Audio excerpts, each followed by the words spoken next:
আসসালামু আলাইকুম।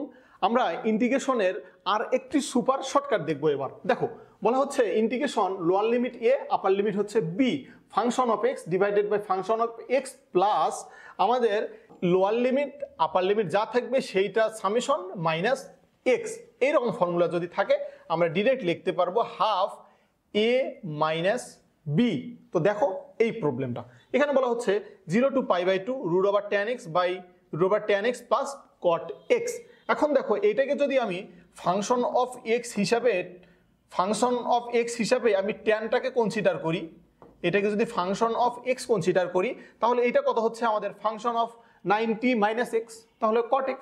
ঠিক আছে, তাহলে আমরা অ্যান্সার ডিরেক্ট কি হবে π/2 এ মাইনাস বি। এ হচ্ছে π/2 আর বি হচ্ছে আমাদের 0। ওকে, তাহলে আমাদের অ্যান্সার হচ্ছে π/4। তো দেখো আমরা আরেকটি প্রবলেম দেখি এরকম। দেখো দ্বিতীয় প্রবলেম। তো দ্বিতীয় প্রবলেমে কি বলা হচ্ছে 0 π/2 a sin x divided by a sin x plus a to the power cos x। তো সিমিলার কথাবার্তা আমাদের, এটা যদি আমাদের ফাংশন অফ x হয় তাহলে এটা ফাংশন অফ π/2 মাইনাস x, তাহলে সিমিলার কন্ডিশন π/2 মানে হাফ ইন্টু π/2, অ্যান্সার হচ্ছে আমাদের π/4। ওকে।